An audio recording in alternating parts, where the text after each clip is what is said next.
The broadcast is now starting. All attendees are in listen-only mode. Welcome, everyone, to today's webinar.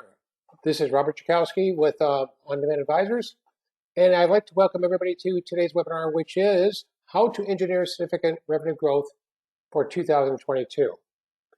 I hope this will be the most exciting and engaging webinar that you've attended this whole year in 2021, and it's really thinking strategically about how you're going to be successful and even more successful as we head into next year. As we do with every one of these webinars, we expect that there's going to be a tremendous amount of worthwhile information that we're going to share with you. We hope that you can take it today and apply it directly back to your company's operations. And it starts with strategy. So you'll hear us talk about strategy, we'll talk about execution, and we'll talk about results. So with today's webinar, what we want to do is encourage everybody to participate. So we welcome you all to participate, ask questions, be part of our polls, and really get involved interactively in terms of today's webinar, because this is about getting the answers that you're looking for as you scale it and run your business. Okay, so let's begin. Let's look at 2022, which is upcoming here in another month or two. And it kind of comes down to is what type of revenue growth are you looking for in 2022 over this year? So year over year, it's not unusual as we talk with hundreds of different CEOs and business owners that they're expecting to grow revenue by 20% year over year, 30%, 50%, and in some cases 100%. And so when you look at that, you say, well, this is great. I really want to grow our business year over year. But that really begets a question, which is, what am I going to do differently? What are you going to do differently in 2022 than you did this year? Because you need to do something different to get different results. And so that's what we're going to talk about today. We're going to talk about what can you do that's going to have a tremendous impact, not only in terms of your results for next year, but in terms of how you're thinking about engineering outcomes for your business every year going forward. So for today, myself and Craig Remy, we're the co-founders of On-Demand Advisors. And we founded our company 13 years ago as a global revenue acceleration agency. We've just worked serially with hundreds of companies to help them and their management team and the CEOs and business owners to really figure out strategically how to grow the business. And so for myself, I've been a CEO for both public and private companies in Silicon Valley. I built 10 different B2B technology and services and SaaS companies at different levels. And so each stage that you're at requires different answers and also creates different questions. For Craig, he's been a serial CMO, Chief Marketing Officer for both public and private companies based in Silicon Valley.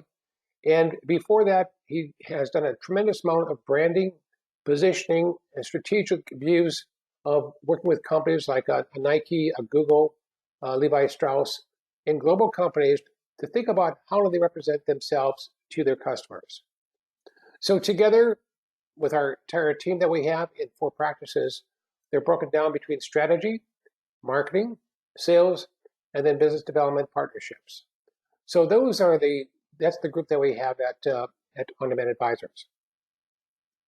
So let's start off with a question. And some of you may have already thought about next year, some of you may have not, but I always like to get your perspective on these topics.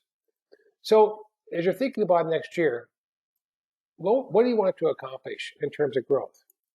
When you're thinking about revenue growth, do you want to keep it the same as this year? Do you want to grow by 25%, 26 to 50%, 51%, or double the revenue year over year?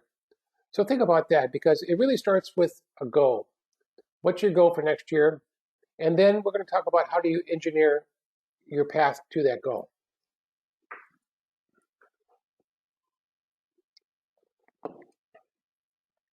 Okay, we'll keep the poll open here for just a few more seconds. And again, appreciate everybody joining in and giving us your ideas. Okay, let me share the results. So the results are that 9% of you are looking at 25% growth or less year over year. 45% of you are looking at somewhere between 26 and 50%. 9% are at 51%, and a whopping 36% of you are looking at doubling revenue year over year, which is fantastic.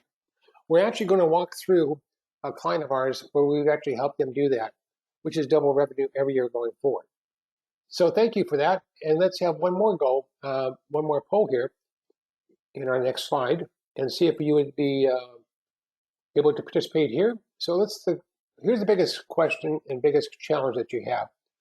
When you think about revenue growth, what is your biggest challenge? And again, we're just asking for one here. And some of you may say, all these are challenges. A challenge often we see is really truly understanding your buyer and what their priorities are. It may be that you don't have the resources in marketing to scale your marketing efforts. A popular answer, of course, is getting more quality sales opportunities that you can close. A fourth is really creating that demand generation engine that you're going to require for your sales organization every month. And then the fifth is getting better performance from your sales organization. So what's your biggest inhibitor when you think about revenue growth?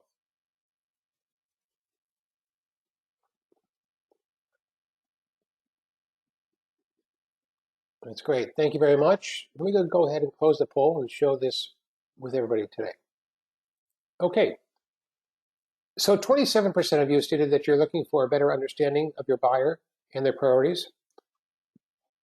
20% stated that you'd like to have resources to scale your marketing efforts. 40% stated that you need better quality sales opportunities that you can close. And then 13% stated that you need consistent demand creation every month. And by the way, we're going to touch on all of these as we go through today's webinar. So thank you very much for your participation. By the way, as we go through this, write down your questions and think about what's important for you to ask as we're going through today's webinar. So when we think about revenue growth, the question is, what do you need? And what should it be? What should the revenue growth be for you? Because there's good revenue and there's not so good revenue.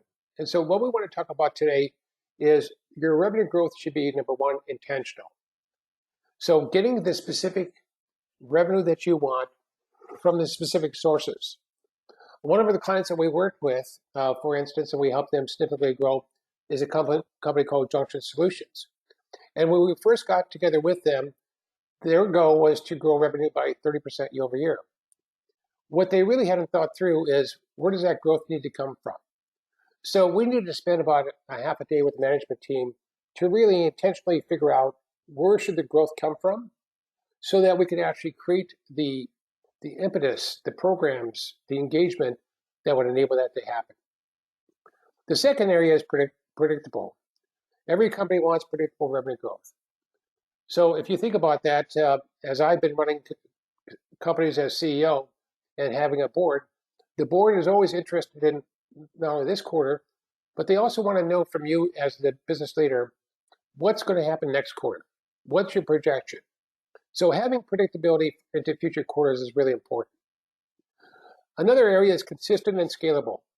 I've, like many of you today, I'll sit there and I'll watch a CEO be interviewed by Jim Cramer, and invariably I hear somebody that says they didn't make their numbers, and the reason they didn't make their numbers is because they didn't have the right programs or demand in place to actually make that happen. And so being consistent and scalable is really important. The fourth area is capital efficient. Really understanding what needs to take place, how that's going to take place, and then getting the sequencing down is really important. We see a lot of companies that go through the mechanics of creating programs, but don't get results. So really being strategically mindful of what you're doing and having the right campaigns, the right engagement, the right programs with your buyer is really important. The next area is revenue growth should be integrative, which means it should cut across the different silos that typically exist in companies of sales, marketing, and business development.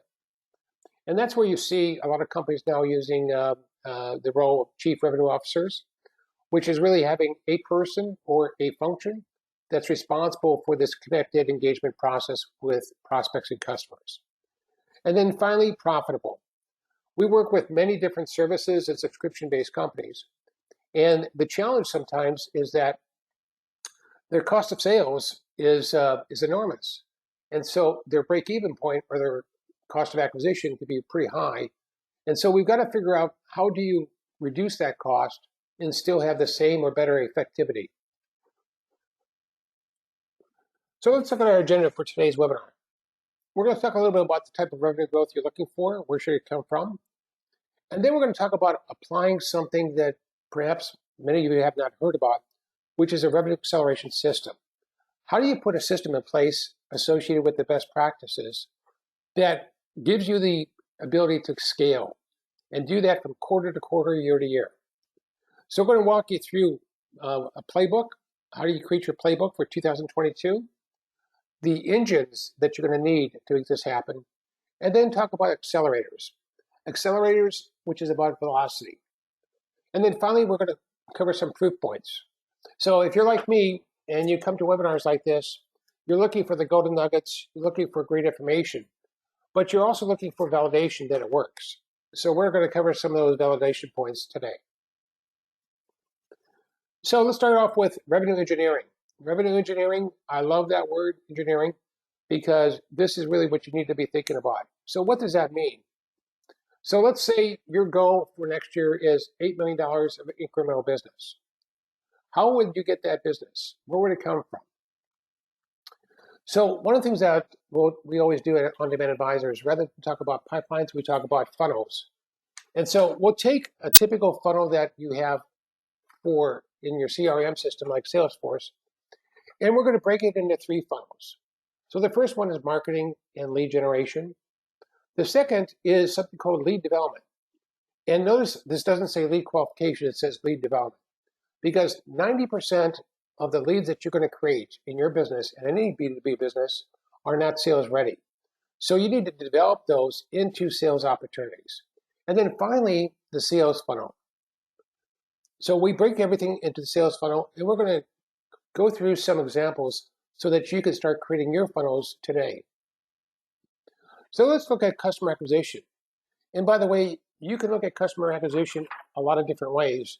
You may look at it by industry. Perhaps you're marketing and selling your solutions by industry. You may look at it by solution. Perhaps you're like one of our customers' technical toolboxes, where they have 15 different engineering performance tools that they offer. You could look at it by geography. Perhaps you're a global company and you're breaking the business into different theaters. Nonetheless, you can create these set of funnels, and I wanted to walk you through this, and we call it funnel math, but it's really the way to start thinking about how to engineer the outcomes you want. So in this case, let's say for new customer acquisition, we wanted additional $4 million in 2022. And let's say our average ACV, average contract value, is 100,000. That means we need 40 of these transactions to close this year coming up. And we all understand what our conversion rate is in sales. So hopefully you do. And that is, in this case, 25% or 1 out of 4. What that basically means is you're going to need 160 sales qualified leads or sales opportunities to make this real. And this is just your CRM funnel. What you want to do is you want to be able to construct these other 2 funnels in front of your sales organization. So this one is called the lead development funnel. So think about this first one here. This is your marketing funnel. In marketing, we want to create 1,600 market qualified leads this year coming up in 2022. And we want to graduate those or convert those 1,600 market qualified leads into 160 sales opportunities or SQLs. So for most B2B companies, it's about a 10% conversion rate here. So you can construct your own conversion rates as you look at this. But now I start thinking about, wow, okay, these are big numbers. How do I do that? Well, typically what we'll do is we'll say, let's sit down and let's divide that by 12. So we need to create 133 market qualified leads every month. We need to qualify and develop those leads into 13 sales qualified opportunities. And then we need to close on average 3.4 per month. If we do this consistently, we're going to get our $1 million of additional net new revenue from this area, new customer acquisitions. It's really important. When people see this, they say, wow, that seems to be really easy. It seems to be really transparent. It seems to be logical because it's all connected. And that's the key. This is a connected process. Now, this is one set of funnels for new customer acquisition. We could also do the same thing for current customers. You know, one of our customers that we work with is Scoodude, and they have 6,000 colleges and universities and community colleges that are their customers. So for them, the challenge was not penetration. The challenge was upsell, cross-sell. So what they asked us to do is create a program with a specific group of account managers to move the needle from 1 to 2 offerings to 9 to 10, which we were able to do. So this is another way, another revenue growth vector you should be applying here as you're thinking about your business. A third area is channel partner sales. Resellers or private label companies, OEM is another way you'll hear people talk about that. This is the channel that's going to take your service or solution to market. And we're going to talk about how this works because I just had a webinar last month on having a proactive partner program and how that can really help you drive revenue growth. And then finally, another way to look at constructing your funnels is launching new markets, new services, and new solutions. So one of the things that we're doing, for instance, with Technical Toolboxes, one of our customers, is helping them launch a new solution. And we do it in such a way so that we're thinking about how that's going to drive revenue growth. Not how do we do a product launch, but how do we get the accretive revenue growth that we're going to need to justify the investment in the first place. So going through this process of revenue engineering, as you could sit down and do with your business today, it's about thinking through the funnels for new customer acquisition. It's thinking through your strategy for upsell, cross-sell with current customers, which, by the way, could include value-added services or third-party applications or services. It's thinking through your channel partners and how you're going to drive business through your channel partners. And it's thinking through the new offerings that you're going to enable and put in place for 2022. Now, I like to take this one step forward and say, what are we really talking about? We're talking about putting in a revenue acceleration system. And what I want to do is give you a metaphor that we can walk you through. The metaphor is we're essentially creating a car. If you think about getting in your car today, and let's say we started in New York and we want to go to San Francisco. So we know our destination, just like a revenue goal, is San Francisco. But we know that we're going to have to really think through and map out our journey. We're going to have to be conscious about that. We're going to have to think about the itinerary of how we're going to get there. And we basically have to think about this car and think about what are the components that we're going to need to make sure that they're all functioning together so that we can get to our destination. Very similar at the analogy we're going to talk about as far as having a revenue acceleration system. So let me walk you through what this looks like. If you and I are driving to San Francisco, we're going to need, obviously, a map. We're going to need a map. That map's going to have an itinerary. It's going to have a number of things that we're going to do along the way. We're going to probably plan out some hotel stops along the way because we're not going to drive straight through, obviously. And so we're really kind of thinking through having this playbook, if you will, on how we're going to get from here to there. The other thing that we're going to need is we're going to need engine. So this engine is really at the heart of the car, the heart of your business, which is how do you put in this engine that's going to scale? And as you put the pedal to the metal, if you will, how does that scale up for you? And then we're going to be looking at a number of other things that are important. Tune-ups, maintenance. So what's the underlying infrastructure that you're going to have that's going to enable your revenue acceleration interactions with your customers, your partners, and with your prospects? That's your marketing automation and CRM system. Obviously, you've got to have high octane gas to get the performance you're looking for. So having a proactive partner program, and if you're thinking about aerodynamics, you're thinking about velocity, you're thinking about speed, you're thinking about putting in a sales-driven website that guides your buyer through the buying process. It does all the upfront work for your sales team before they ever engage with the buyer. So it's a beautiful way to do that. Something that's really important, as stated by Gartner Group and Forrester Group, which is 57% of the sales cycle may be completed by the time that they actually engage with the salesperson. So you've got to have the ability to do a great job online and offline to accelerate that process. And then high performance tires, got to have that. So how do you help your sales team? And we're going to talk about the Sales Performance Center. So I wanted to draw some analogies between having a car, which is your revenue acceleration system, and all the things in the car that need to work together to actually get you to your destination, which is that 30% growth, 50% growth, or even 100% growth year over year. So that's what we call revenue acceleration system. And it's taken us a number of years to really perfect this, and we do this every year. And just think about this. We've actually created a system that we've perfected with hundreds of B2B clients and customers. That means that all that serial learning, all that information, all that innovation has gone into this system and still goes into the system. Now, as I work with many different CEOs, they're always looking for I call it the silver bullet, which is if I just had this one thing, that would allow me to get to the growth I'm looking for. And what I found is something a little bit different. I found that there's not one bullet, there's many bullets. So you need many silver bullets, and they need to be aligned to get you where you want to get to. The other thing that's important, I think, to all of us, is to eliminate what we call mindless sales and marketing experimentation.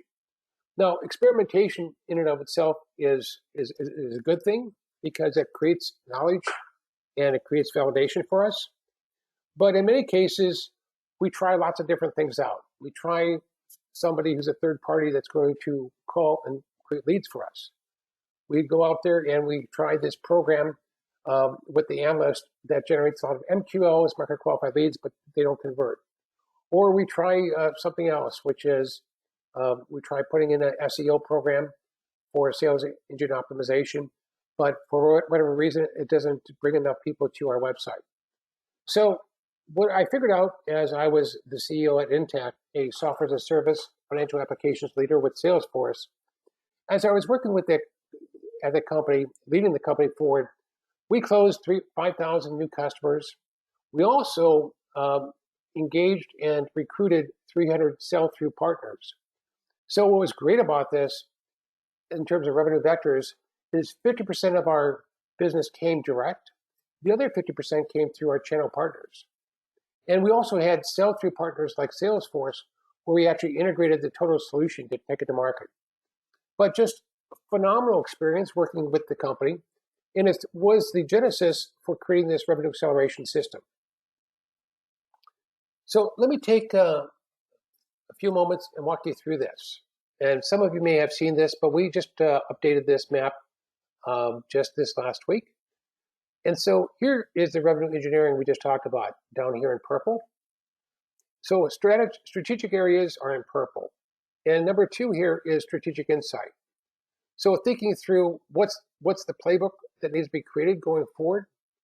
What's the market intelligence that we need to have so that we thoroughly understand the markets we're going after and how we're going to penetrate those markets? Now, we work with a lot of companies that are doing some really innovative things, like in the Internet of Things, IoT. And so sometimes what the need is to really figure out all the buyer use cases that need to be flushed out so that the audience can totally appreciate your service, totally appreciate your solution in terms of how it can be applied to their company.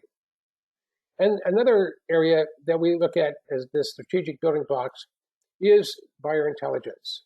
So buyer intelligence that we look at and think about is really kind of focused on, let me get a better resolution here. Here we go, let's try that. Buyer intelligence here is really thinking about, we've got to focus on really understanding our buyer, really understanding decision makers, getting into their head in a statistically relevant way and understanding what's important to them. So 1 and 2 of this system is all about strategy.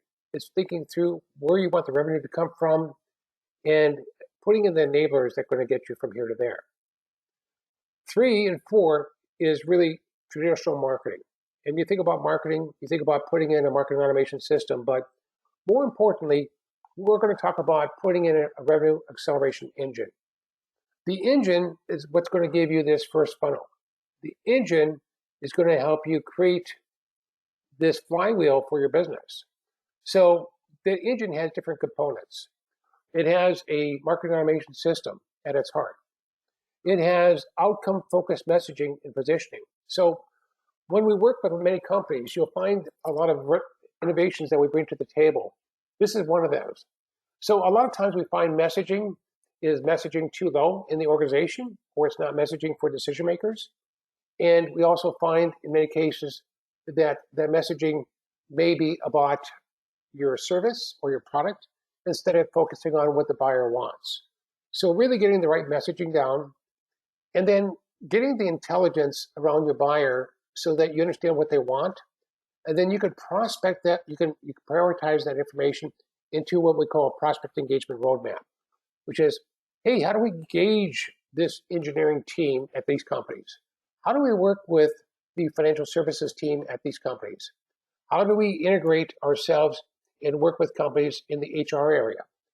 This is really something that's really important to think about. How do we engage with them? And how do we do that on a month-to-month basis? And then what's the right way to reach that organization? The other thing that we have that's not on here is a database. So for instance, we are a partner with ZoomInfo, and we always are focusing on helping companies reach 100% of their target audience. If you want to go win a market, you've got to reach the market. So this is about putting in what we call the revenue acceleration engine. Now, what happens after you create 133 market qualified leads per month? Well, first of all, that's great. But the next question you have to say is, wow, how do we graduate those? How do we graduate those into real bona fide educated sales opportunities for our company? So this is number 4 here. So number 4 is we'll talk about something called a sales-driven website. And we'll even walk through some examples when we do webinars on this. But a website in and of itself is your destination. It's the most important real estate that you have. So it's important when people go to your website that you take them and guide them through the buyer's journey. It's important that they see relevant information. It's important that all the front end of the sales process is done on the website so that offline you can do the rest of that yourself. So it's really an important aspect in terms of helping to graduate somebody from interest to engagement. It should also take visitors and convert them into prospects. Now, that wonderful marketing automation system that we talked about over here in number 3 is the baseline for you to score and grade every prospect that is coming to your website, every prospect that downloads an ebook, every prospect that comes to a webinar. So if you have, let's say, 5,000 of those, the question you're going to ask is, if you're like me, is which 50 or 100 do we spend our time on? And so you want to be able to graduate that. And we even work not only in terms of these systems, we even work with companies to help them onboard and train their BDRs or the SDRs. These are sales performance development representatives, or BDRs, business development representatives. And those are the folks that are going to follow up typically on these market qualified leads. And then there are a lot of what we call conversion offers to help move that buyer through each step of the buying process. Number 5 and 6 is sales. That's here in yellow. And that's leveraging your CRM solution. But it's also in this number 5 here, we talk about sales optimization. What's important there is onboarding and optimizing every sales resource that you have in your company. So do you have the playbooks? Do you have the performance center where all the information is that they need to be successful? Do you have the training and the lead optimization that needs to happen in terms of following up on leads, converting those leads and working on these deals. And then number 6 is helping your sales team really be successful. We spend a lot of time mapping out the sales process and thinking about what are the sales conversion offers and tools that the sales team needs to go through that process with every prospect. We spend a lot of time thinking about velocity. How do we actually help them increase the velocity of the sales cycle so that they can be successful? And how do we actually increase these conversion rates for each of these funnels? Number 7 in the revenue acceleration system is about partner leverage. How do you leverage partners?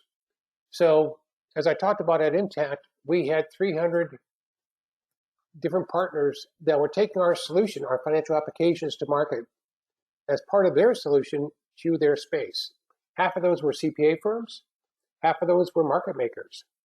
And it's incredibly powerful when you find the right ones and you architect the right partnership. So the key here, as we've found working with many companies to help them rethink about their partner strategy, is to create things like a partner scorecard, where you can actually rank and rate every partner and every potential partner, map out the ecosystem that's available to you, and then go actively recruit the right partners that are going to help you drive revenue going forward. And we've done this with quite a few companies, and it's really been very successful.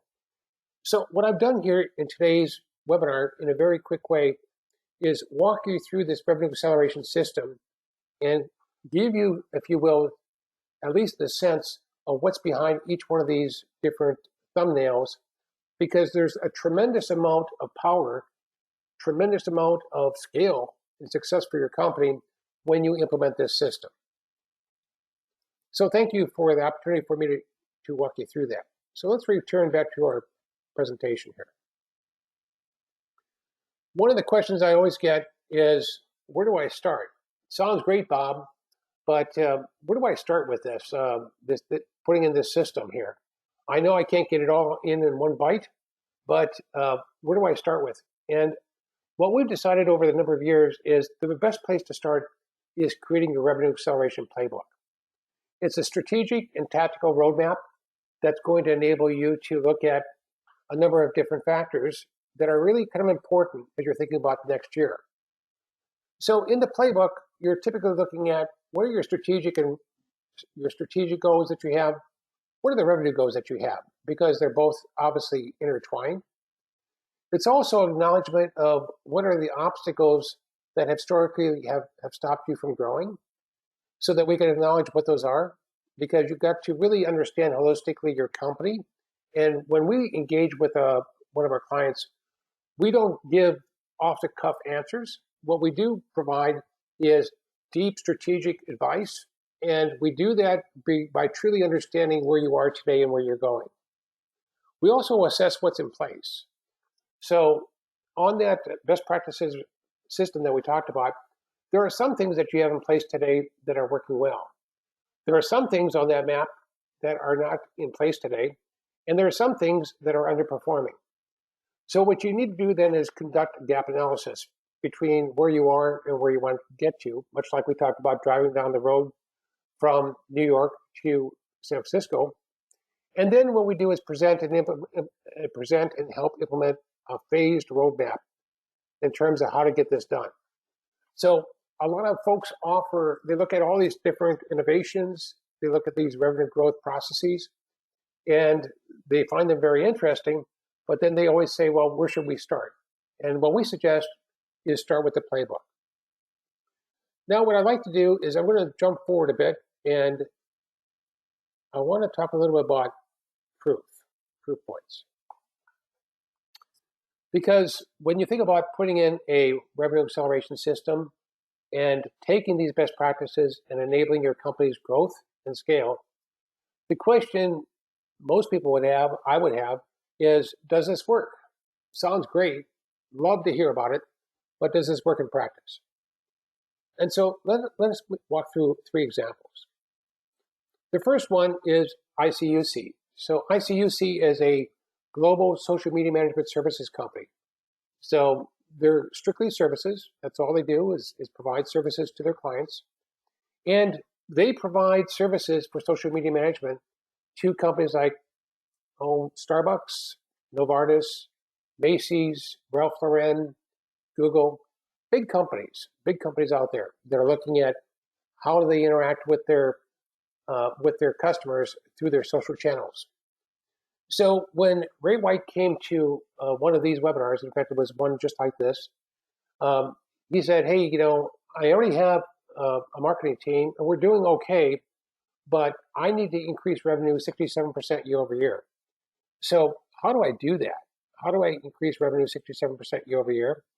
And how do I do that in a very systematic way?"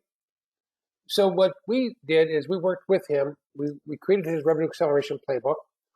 And then we went from 50 leads per month to 250 leads per month. We helped them set up the appointments for their sales team. And we helped them create their sales buyer-driven website. And more importantly, one of the things that we found as we were conducting the buyer intelligence with them is we found out that each of their industries that they served, even though they provide a horizontal set of services and solutions, each of those folks saw social media in their industry. So if I'm Starbucks, I wanted to know what was happening in social in food and beverage companies. If I'm Novartis, I wanted to know what pharmaceutical companies are doing socially with their customers. And so what we ended up doing is helping them penetrate into 12 different verticals.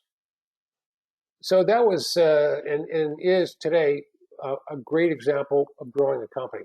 Here's another great example of applying the system. This is a company called AvidXchange. AvidXchange is an accounts payable e-payment solution provider, SaaS provider, software as a service. And when we began working with them, they were focused on one market, which is commercial property management companies, and providing really a good system for many years. But revenue was flat. So when we sat down and talked to Mike, the CEO, we asked Mike and said, what would you like to do going forward? And he says, Bob, he says, I'd like to see how do we grow revenue and double it every year going forward. And so in their case, rather than just complementing their existing marketing organization and their existing sales organization, as we did at ICUC, we had to become the marketing organization for AvidXchange because they didn't have one in place. So we executed the marketing programs for them. Craig led a team, our talented team, to do that. And as you can see, the lead volume went up tremendously. And we helped them figure out how to go win that market, not just compete in the market, but win that market. And then we helped not only win that commercial property management market, then we used our buyer intelligence system to get into 5 additional vertical markets. So the company went from $6.5 million in the first year to 4 years later, an annualized run rate of $65 million in revenue and tremendous growth. What's really exciting about AvidXchange is that they went public last month. And so they're just a rocket ship going forward and a very, very successful customer. Let me give you a third one, Technical Toolboxes, headquartered in Houston, Texas. And they provide engineering performance tools and technologies to engineers in the oil and gas industry.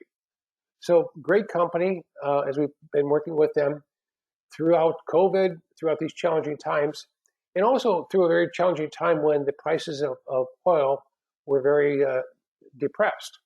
So we needed to figure out how do we actually work through all these obstacles or issues, because the truth is there's nothing that should stop you from going forward. So what we've done with them is basically help them implement our revenue acceleration engine. Craig has provided the marketing leadership to their team. I provided the sales and coaching leadership to their sales team. And we've moved them from the tactical to the strategic outcome focused messaging that they wanted to have in terms of their importance of their solutions. So when you're talking to the VP of engineering at a large company like Chevron, you can really talk about how you're helping them with consistent performance across their complete engineering team that they have today. So it's really been a tremendous way for us to help them. And then this last year, we were able to help them increase their revenue growth by 22% year over year. So each of those had different goals. Each of those have different challenges and opportunities. But those are 3 good case points. So what I'd like to do now is have another poll, if I could, and ask if everybody could participate in this. We'd really appreciate it. So tell me a little bit about what your most important takeaway is from today's webinar. And by the way, we're happy to continue this conversation one-on-one with you after today's webinar to further fill in the blanks, questions that you may have. So we're distributing the poll here, and if you think about, one is you could say, hey, I really need buyer intelligence because I really need to understand my buyers better.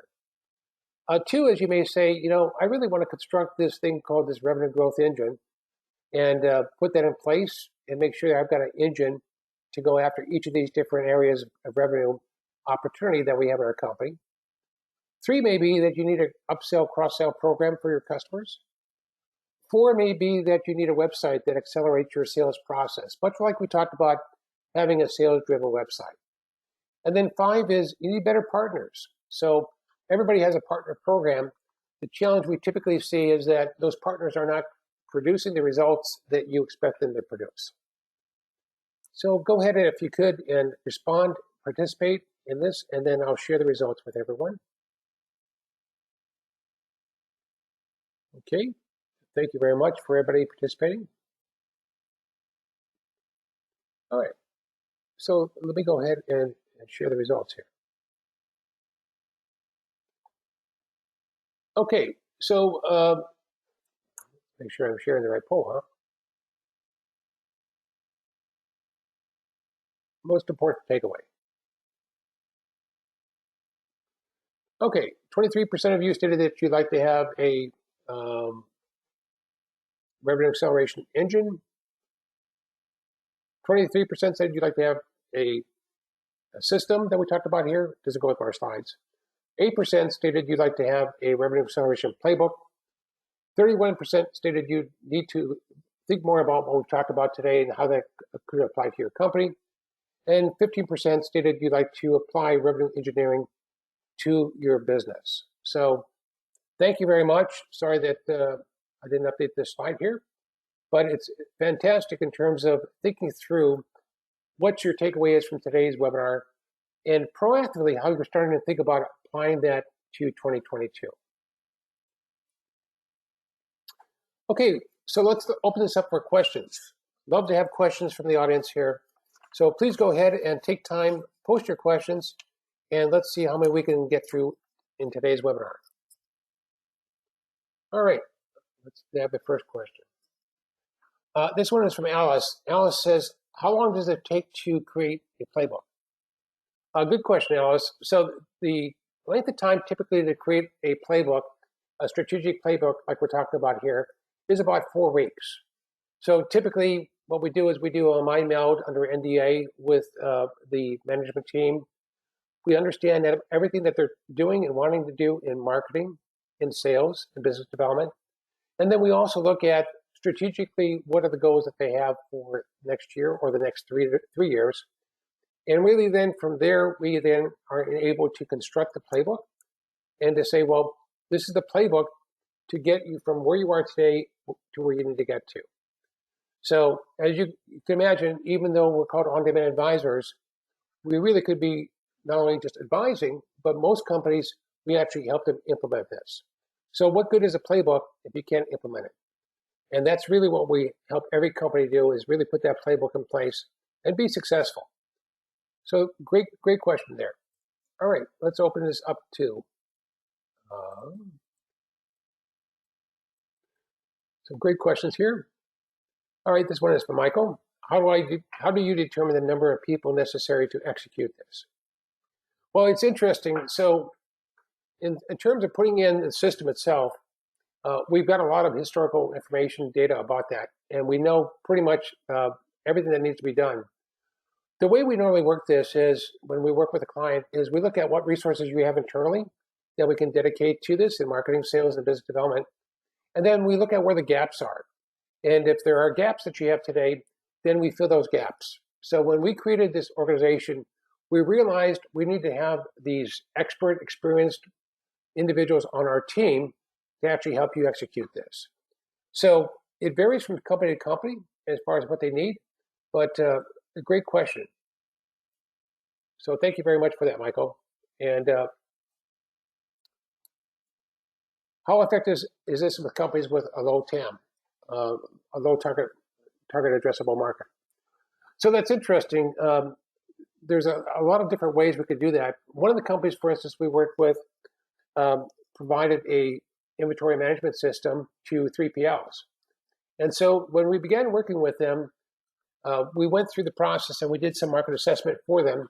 And we determined that there were only about 3,200 3PLs out there at the time.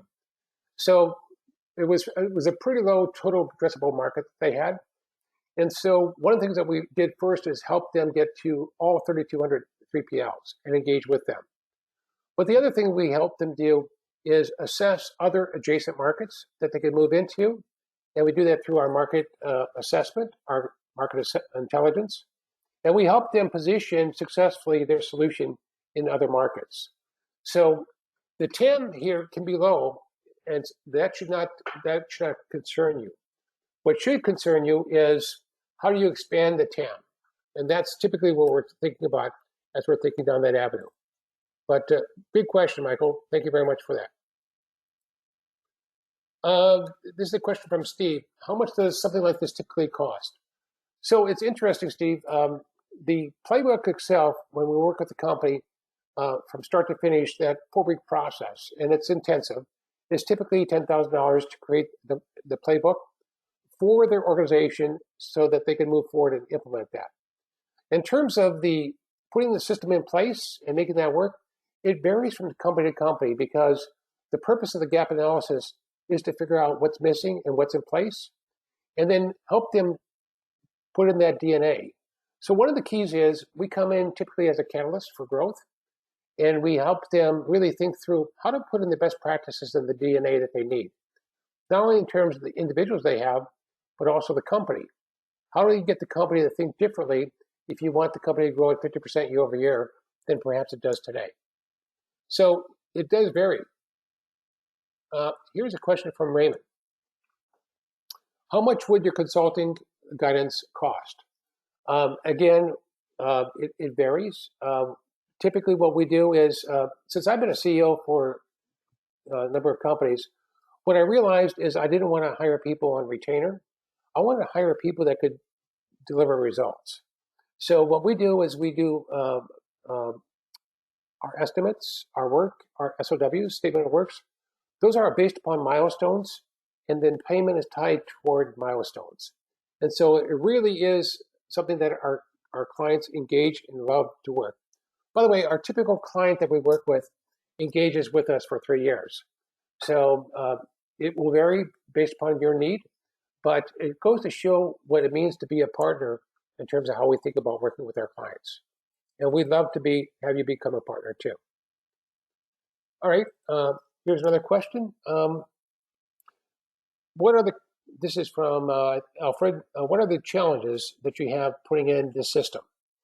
So that's a good question, because whenever you're thinking about change within your company to really spur the type of growth and success you're looking for, it does require change. And so sometimes, it may require new DNA. It may require a new way of thinking. It definitely requires change. And sometimes the challenges are really, I think, about inertia or the status quo, and how do we move people through that process.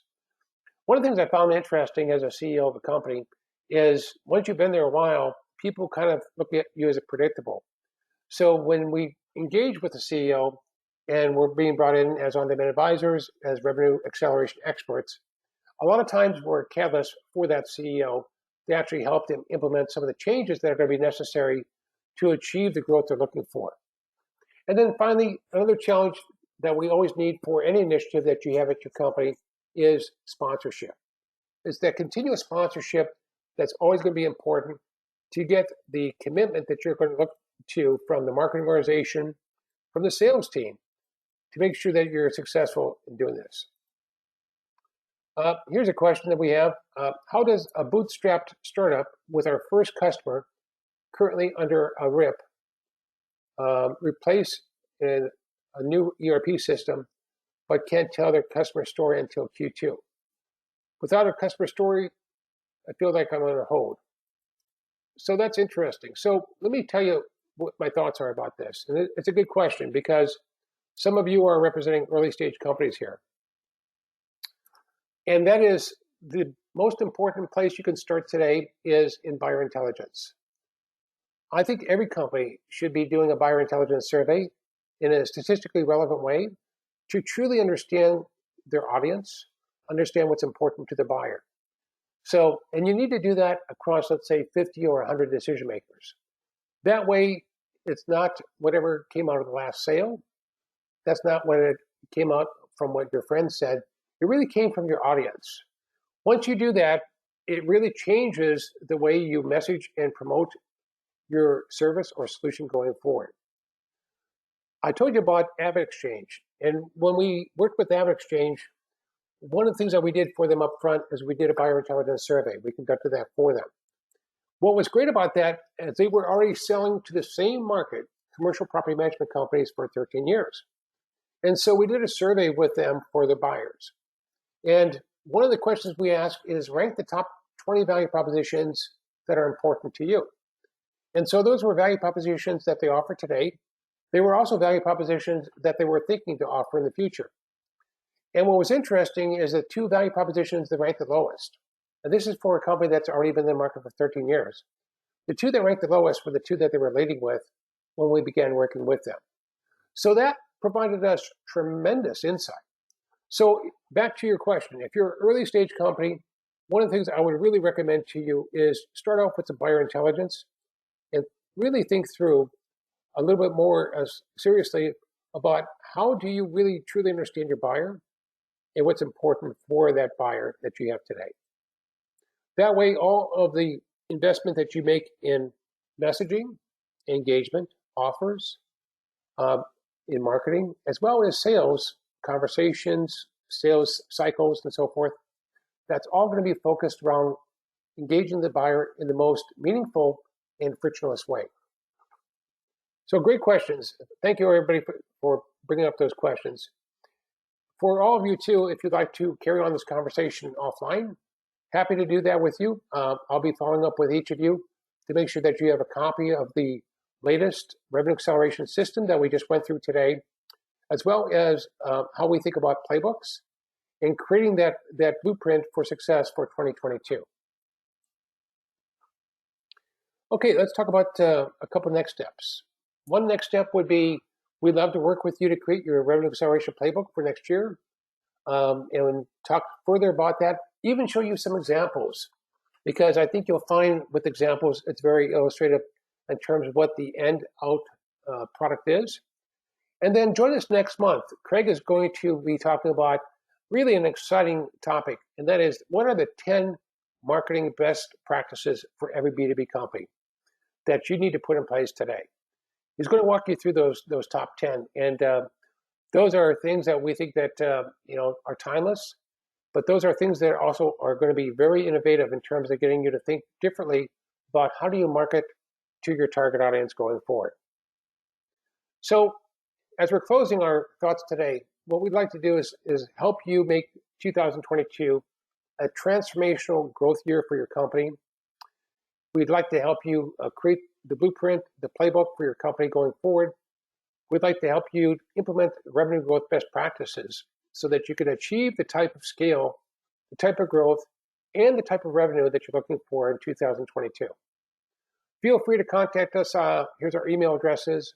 Give us a call at our office or visit our website. And of course, under events, you're welcome to register for our next webinar coming up in December. And on behalf of On-Demand Advisors, myself, Craig, and our entire team, I'd like to thank everybody today for participating in the webinar and joining us. Thank you, everybody. Have a great day.